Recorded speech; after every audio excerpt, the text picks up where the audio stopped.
여러분은 혹시 성경 통독을 제일 처음 혹시 언제쯤 하셨나요? 저는 모태신앙으로 이렇게 신앙생활을 했는데 부끄럽게도 저는 30대가 넘고 나서야 어떤 공동체 안에서 이렇게 프로젝트 같이 통독하자라고 했을 때 처음으로 이렇게 통독을 처음부터 끝까지 해본 적이 있습니다. 이렇게 두 권 성경책을 처음부터 끝까지 다 읽으면 저는 그때 뭔가 특별한 영적인 일이 일어날 거라고 이렇게 상상하면서 읽었었는데 특별히 막 그런 일은 일어나지 않았었는데 통독을 끝난 후에 그 공동체 안에서 읽고 나서 어떤 걸 느꼈냐라고 이렇게 소감을 나눈 시간이 있었습니다. 제가 그때 나눴던 말이 지금 생각이 나는데 특별하게 영적이거나 그런 기대했던 일이 일어나지 않았는데 단지 하나님이 무엇을 싫어하시는지, 무엇을 좋아하시는지, 혹은 무엇을 중요하게 생각하시는지 조금 알 것 같다라고 이렇게 말했던 기억이 납니다. 이렇게 오늘 본문의 주제가 서약 혹은 서원인데 이 주제도 하나님께서 우리가 생각하는 것보다는 정말 중요하게 생각하는 것 중에 그런 주제 중에 하나입니다. 한 사람이 하나님 앞에 서원하거나 그 서약한 것을 이렇게까지 강조하시는가? 혹은 이것을 지키지 않았을 때 이것을 이렇게까지 하시는가라고 한번 우리가 되물을 수 있는 그런 주제 중에 하나가 이 서원과 서약에 대한 것입니다. 오늘 본문 말씀에서 이 서원과 서약에 대해서 한번 이 배경을 한번 생각해 보는 것이 우리에게 유익할 것 같습니다. 오늘 저희가 읽은 민수기 본문 말씀은 광야에 있는 이스라엘 백성에게 하나님께서 그 리더인 모세를 통해서 주신 말씀이시죠. 이스라엘 백성은 애굽에서 나왔기 때문에 기본적으로 노예의 정체성을 갖고 있습니다. 오랜 시간 동안 노예로 살았던 것이죠. 어떤 자유인으로 1대1의 관계를 맺었던 게 아니라 그 주인과 주인의 속박된 삶을 살았던 사람입니다. 그런데 하나님께서는 이스라엘 백성을 출애굽시키시고 구원을 경험하게 하시고 하나님의 자녀 삼으셨죠. 그래서 노예로 살았던 이스라엘 백성이 이제는 천지를 창조하시고 우주를 다스리시는 왕이신 하나님의 자녀로, 하나님의 백성으로 빚어가고 만들어가시는 과정이 지금 이 모세오경 특별히 출애굽 이 민수기에 있는 내용입니다. 그래서 이스라엘 백성들은 지금 하나님이 누구신지를 배워가고 있는 상황입니다. 그리고 하나님과 동행하면서 하나님이 무엇을 좋아하시는지, 무엇을 중요하게 생각하시는지, 또 어떤 것은 하나님께서 싫어하시는지, 그것을 왜 금해야 되는지를 하나하나 배워가고 있는 중입니다. 오늘 본문 말씀은 그런 노예로 살았던 이스라엘 백성들이 사람이 아니라 하나님과 서약하는 것, 하나님 앞에 서원했던 것들에 대해서 이들이 어떻게 반응해야 되는지를 가르쳐주고 있는 말씀입니다. 중요한 것은 이것이 그 당시에 출애굽할 때 이스라엘 백성에게만 주셨던 말씀이 아니라 지금도 그때와 동일하게 살아계신 하나님께서 저와 여러분에게 말씀하고 싶은 그 메시지와 주제와도 같은 것이죠. 하나님께서 원하시는 것은 하나님께 서원하거나 서약했던 그 맹세에 대한 것들을 통해서 하나님을 더 알아가고 또 더 나아가서 하나님을 더 닮아가는 그 부르심을 저에게도 오늘 말씀을 통해서 가르쳐주고 계시는 것입니다. 그래서 말씀의 영이신 성령 하나님께서 오늘 이 말씀을 통해서 저희의 마음을 비춰주시고 저희 마음을 새롭게 하는 은혜가 저와 여러분에게 가득하게 주님의 이름으로 축원합니다. 본문으로 들어가 보면 오늘 가장 먼저 본문 가운데 살펴볼 원리는 서약과 서원은 하나님께 한 약속이므로 반드시 지켜야 한다는 것입니다. 너무나 당연한 말씀이죠. 하지만 이 말씀이 강조됐다는 이유는 그만큼 이 약속은 잘 지켜지고 있지 않다라는 반증이기도 합니다. 가장 핵심이 되는 오늘 본문 가운데 2절 말씀을 우리 한 목소리로 함께 읽어보도록 하겠습니다. 30장 2절 말씀입니다. 함께 읽겠습니다. 사람이 여호와께 서원하였거나 결심하고 서약하였으면 깨뜨리지 말고 그가 입으로 말한 대로 다 이행할 것이니라.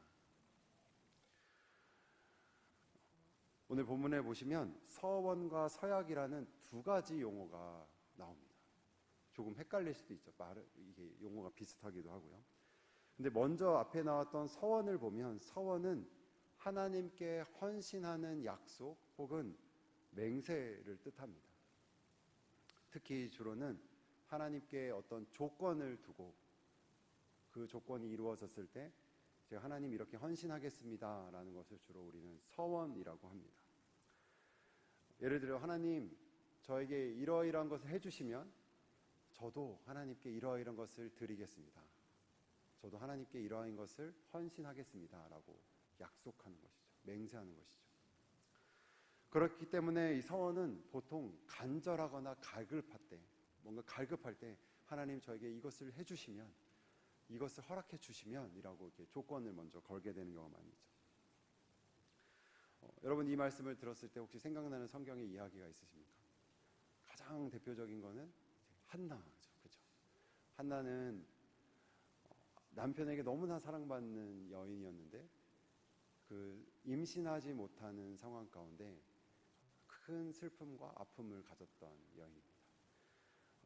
그래서 한나는 하나님께 나아가서 이렇게 고백하죠. 사무엘상 1장 10절부터 11절 말씀을 제가 읽겠습니다. 한나가 마음이 괴로워서 여호와께 기도하고 통곡하며 서원하여 이르되 만군의 여호와여 만일 주의 여종의 고통을 돌보시고 나를 기억하사 주의 여종을 잊지 아니하시고 주의 여종에게 아들을 주시면 내가 그의 평생에 그를 여호와께 드리고 삭도를 그의 머리에 대지 아니하겠나이다. 서원의 공식 같은 말씀입니다. 한나의 서원은 이렇죠. 하나님 저에게 만일 아들을 주시면 조건에 해당되고요. 그것이 이루어졌을 때 그 아들을 제가 온전히 하나님께 드리고 구별하여 키우겠습니다 라고 서원한 것입니다. 이런 것이 이렇게 하나님께 간절한 상황 가운데 조건이 이루어졌을 때 하나님께 제가 이렇게 하겠습니다라고 맹세하는 것이 서원이죠. 대표적인 것이 방금 말씀드린 것처럼 한나의 케이스입니다. 근데 이와 조금은 구별되어서 서약은 조금 더 선언하는 것에 가깝습니다. 반드시 지키겠다는 맹세와 같은 것이죠. 네, 이름을 걸고 혹은 여기서 하나님께 하니까 하나님의 이름 앞에 하나님의 살아계심을 두고 내가 맹세하겠습니다 라고 하는 것이죠. 예를 들어서 다윗 왕이 여러 아들 중에 왕의 후보들이 있는데 솔로몬을 반드시 왕으로 세우겠다라는 결심을 강조하면서 이렇게 서약합니다. 열왕기상 1장 29절 말씀입니다. 이 말씀도 제가 읽겠습니다. 왕이 이르되 내 생명을 모든 환난에서 구하신 여호와께서 살아계심을 두고 맹세하노라. 하나님의 살아계심을 두고 하나님 앞에 자기가 맹세하겠다라고 하는 것이죠. 그 결단과 결심을 하는 것을 여기서 맹세, 서약이라고 합니다. 이 둘 가운데 서원이 조금 더 조건을 두고 하는 것에 차이가 조금은 있지만 오늘 본문에서는 서원과 서약을 거의 붙어서 계속해서 두고 있습니다. 두 개를 크게 구별해서 나누지 않고 함께 다룹니다. 그래서 저도 오늘 여러분과 함께는 이 둘을 거의 묶어서 서원과 서약을 함께 묶어서 맹세라는 용어로 함께 하도록 하겠습니다. 거의 공통되는 표현이기 때문에 맹세라고 하나님께 맹세하는 것을 용어로 들고 표현하려고 합니다. 하나님께 서원하는 것, 서약하는 것, 즉 하나님께 맹세하는 것은 오늘 본문에서 계속해서 그런 케이스들을 말하고 있는데 그 중에서 가장 반복되고 강조되는 표현은 결심하다라는 표현입니다. 2절 말씀해 보시면 여호와께 서원하였거나 결심하고 서약하였으면 이라고 되어 있고요. 3절에도 그 3절 중간에 보면 여호와께 서원한 일이나 스스로 결심하려고 라고 되어 있죠. 4절에도 그가 결심한 서약을 듣고도 9절 끝에 보시면 또 그가 결심한 서약을 지킬 것이니라. 이 저희가 읽은 본문 가운데 11번이나 계속해서 반복되는 표현이 결심하다라는 표현입니다. 그런데 흥미롭게도 11번 중에 10번은 결심이라고 이것을 한글로 결심하느라 번역을 했는데 한 구절은 같은 원어를 다르게 번역했습니다. 그 구절이 몇 절이냐면 13절 말씀입니다. 13절 말씀을 제가 읽겠습니다. 30장 13절 말씀 제가 읽겠습니다. 모든 선과 마음을 자제하기로 한 모든 서약은 이라고 되어 있죠. 여기서는 결심하다라고 번역하지 않고 같은 원어를 마음을 자제하다라고 번역을 했습니다. 근데 흥미로운 것은 이 표현이 가장 원어에 가까운 표현입니다. 우리가 그냥 결심하다라는 것보다는 마음을 여기서는 자제하다. 대부분 영어 성경은 이것을 binding oneself로 해서 자기 스스로를 이렇게 속박하다, 구속하다라고 이렇게 묶어내다라는 표현이 가장 원어적인 표현에 가까운 겁니다. 그래서 종합해 보자면 하나님께 맹세한다라는 것은 우리 자신의 마음을, 우리 스스로를 하나님께 묶는 것과 같은 거죠. 하나님께 맹세할 때 하나님 제 마음을 하나님께 속박합니다. 제 스스로를 하나님께 묻고 하나님께 속박하여서 제 마음을 거기에 둡니다라고 하는 것이죠. 이것은 구속력이 있는 약속이기 때문에 하나님 앞에 이 약속을 한 맹세는 반드시 지켜져야 되는 것입니다. 그러면 이 하나님께 맹세한 것이 지켜지지 않았을 때 어떻게 될까요? 성경에서는 이거 지켜지지 않았을 때 어떤 일이 일어나는지 정말 많이 표현하고 있습니다. 2절 오늘 본문 말씀의 중간까지를 제가 다시 한번 읽겠습니다. 사람이 여호와께 서원하였거나 결심하고 서약하였으면 깨뜨리지 말고, 여기서 깨뜨리지 말고라고 되어 있죠. 하나님께 맹세한 것을 지키지 않았을 때, 지키지 않는 상황을 성경은 그것을 무언가를 깨뜨렸다라고 말하고 있습니다. 이것은 약속이 깨진 것만을 뜻하는 것을 넘어서 하나님과 우리와의 관계가 깨어진 것을 말하고 있습니다. 여기서 깨뜨리다라고 번역된 표현의 원어적인 좀 뉘앙스는 더럽히다라는 것에 가깝습니다. 망가지고 더럽혀지는 것이죠. 우리가 하나님과 한 맹세를, 그 약속을 지키지 않는다라는 것은 하나님과의 관계를 더럽히는 것이기도 하고, 더 나아가서 하나님 그분을 더럽히는 것이기도 합니다.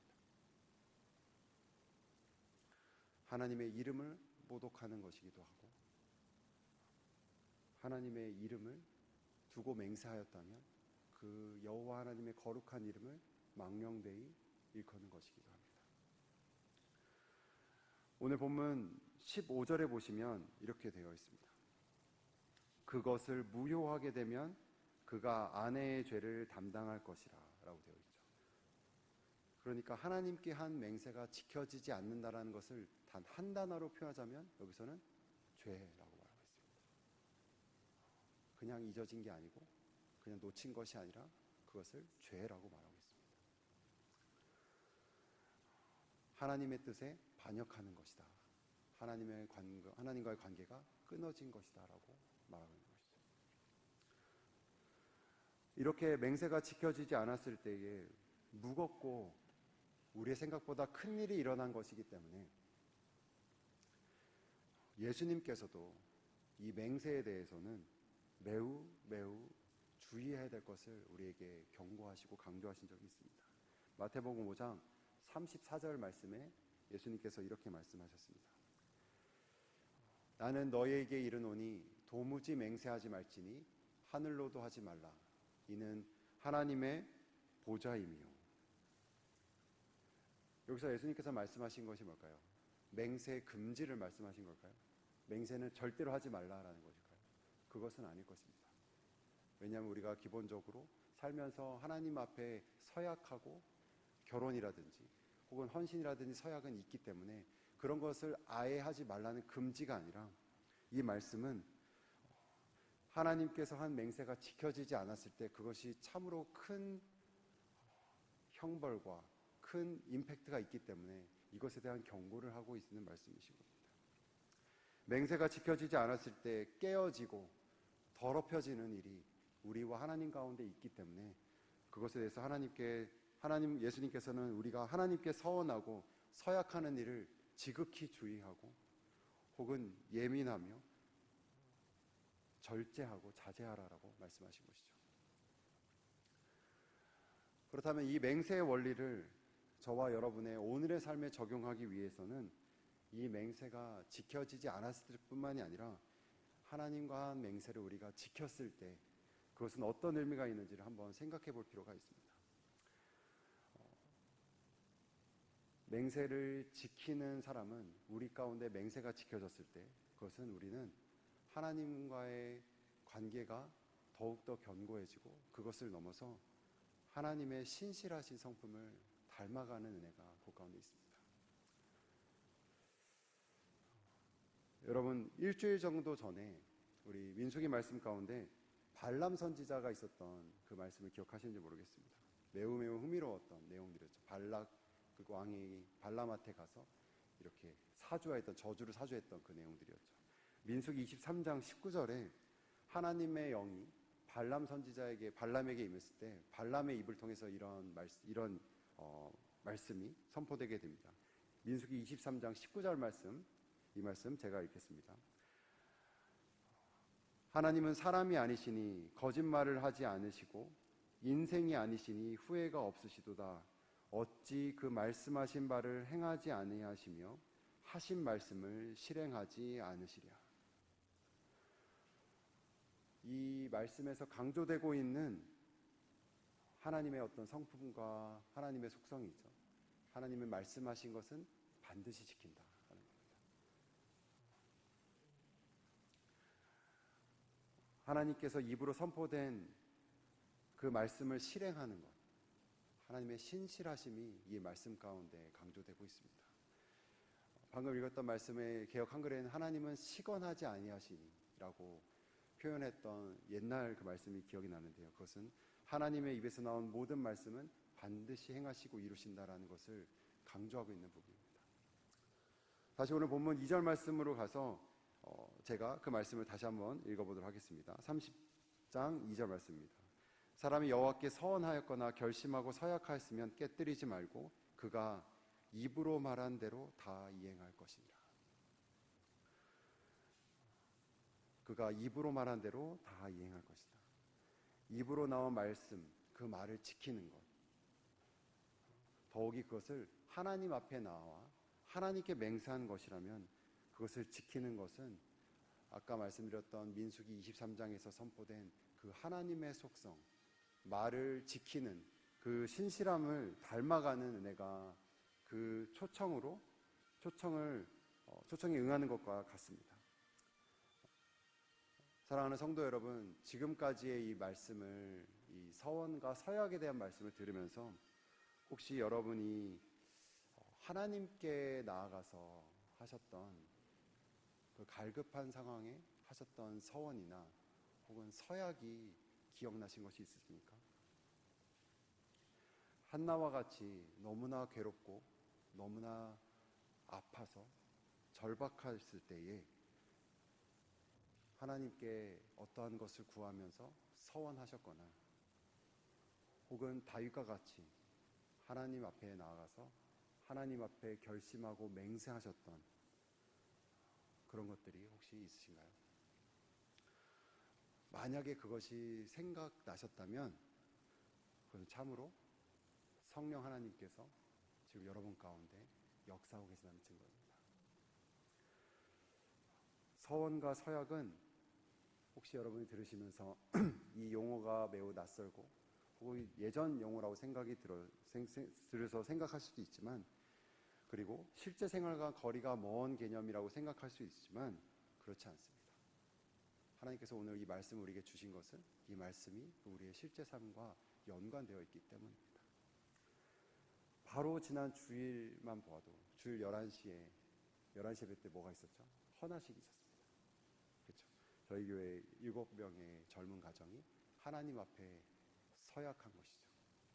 하나님께서 주신 아이를 주의 교양과 훈계로 저희가 양육하고 가르치겠습니다라고 하나님과 교회 앞에서 맹세하고 서약한 것이죠. 여기 계신 대부분 분들은 결혼하신 분들이니 아마 생각해 보시면 그 결혼 서약을 하나님 앞에 여러분 대부분의 하객분들 앞에서 하셨던 기억이 있으실 것입니다. 결혼 서약은 그리스도와 교회 간의 그 사랑을 모범으로 하여서 남편은 아내를, 아내는 남편을 사랑하고 순종하겠다고 하나님 앞에 서약한 것이죠. 여러분, 침례식 때는 어떠셨습니까? 하나님께 고백하면서 예수 그리스도를 나의 구원자로, 나의 주인, 나의 로드로 고백했던 나의 구주, 주인 되심을 고백하며 평생을 제자 살기로 하나님 앞에 맹세하셨던 것이 아니었습니까? 여러분이 교회에서 또 직분을 받으셨을 때는 어떠셨습니까? 하나님께서 주신 직분을 교회를 사랑하는 마음으로 또 하나님을 섬기는 마음으로 충성하겠다고 헌신한 것도 하나님 앞에 맹세하신 것입니다. 혹은 이처럼 새벽 기도의 자리를 지키시는 것도 언젠가는 하나님 앞에 맹세하시면서 다짐하면서 나오셨을 수도 있고, 또 교회 예배 시간을, 예배 자리는 제가 놓치지 않겠습니다 라고 하나님께 맹세하셨던 분이 이곳 가운데 있을 수도 있을 것입니다. 그런 모든 하나님께 한 맹세, 서원과 서약은 우리의 마음을 스스로 절제하고 속박하여서 하나님께 둔 것입니다. 저와 여러분이 그 맹세를 하나님께 했던 순간은 과거였지만 그 맹세를 성실하게 또 신실하게 이행하려고 할 때 그 서원과 맹세는 오늘의 우리 삶에 변화를 주게 됩니다. 마치 악기를 조율하는 것처럼 우리의 삶에 느슨했던 것들을 절대음에 맞춰서 조율하여서 맹세에 따라서 다시 우리 삶을 조율하여서 다시 하나님께 헌신하고 하나님 앞에 경외함으로 다시 나아가는 것이죠. 하나님 앞에서 가정의 배우자와 한 맹세, 또 부모로서 하나님께 한 서약, 제자로서 한 맹세, 기도자로서, 직분자로서 충성을 다하면서 하나님께 한 다짐, 하나님께서 그 모든 것을 들으시고 기억하시고 기다리고 계십니다. 오늘 우리의 마음을 그리고 우리의 태도를 변화시킬 수 있는 그 힘은 우리가 하나님 앞에 한 맹세를 기억하고 다시 하나님 앞에 나아가는 것입니다.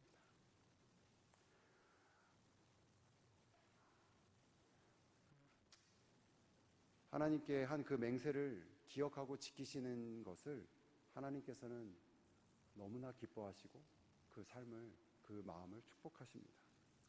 하나님과의 맹세를 지키는 자들을 위해서 하나님께서는 이렇게 약속하십니다. 사무엘상 2장 30절 말씀입니다.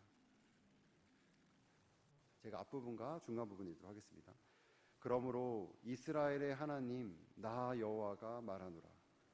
나를 존중히 여기는 자를 내가 존중히 여기고 나를 멸시하는 자를 내가 경멸하리라. 우리가 하나님께 한 맹세를 지키지 않는 것은 오늘 말씀에 비춰보시면 하나님을 멸시하고 무시하는 것입니다. 반대로 우리가 하나님께 한 맹세를 기억하고 지키며 오늘의 태도를 바꾸는 것은, 다시 하나님께 헌신하는 것은, 그것은 하나님의 살아계심을 믿고 하나님을 존귀하게 여기는 일입니다. 하나님을 경외하는 것이죠.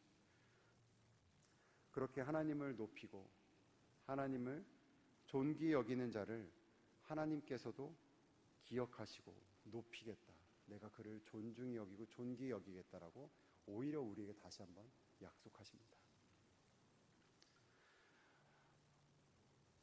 성도 여러분 가운데 지켜지지 않았던, 하나님께 드렸던 그 맹세가 오늘 이 자리에서 이 시간 기억나신다면, 성령 하나님께서 생각나게 하신다면 오늘 긍휼과 자비가 크신 하나님께 나아가셔서 하나님께 용서를 구하시며 그 맹세가 새롭게 여러분 삶 가운데 이루어질 수 있도록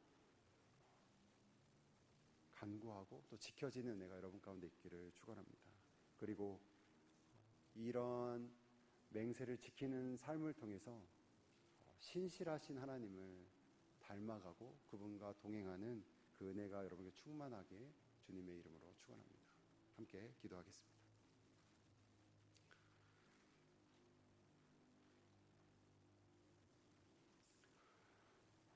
거룩하시며 신실하신 하나님 아버지, 우리에게 변치 않는 진리의 말씀을 주셔서 우리의 영혼을 소성케 하시며 하나님께로 더 이끄시는 그 은혜에 감사를 드립니다. 우주를 창조하신 그 하나님 앞에 죄인이고 노예했던 우리가 1대1로 말하고 하나님과 약속하고 맹세할 수 있는 그 특권을 주신 하나님께 감사드립니다. 우리의 그 자유가 죄악된 결과가 되지 않도록 주님 우리의 마음과 우리 입술을 주장하여 주옵소서. 하나님과 한 약속과 맹세를 지킴으로써 신실하신 하나님을 닮아가는 은혜를 우리 모두에게 더하여 주옵소서. 하나님을 더욱더 존귀히 여기며 하나님을 경외하며 하나님을 더 사랑하는 은혜를 저에게 더하여 주옵소서. 이 모든 말씀 살아계신 우리 주 예수님 이름으로 기도하였습니다.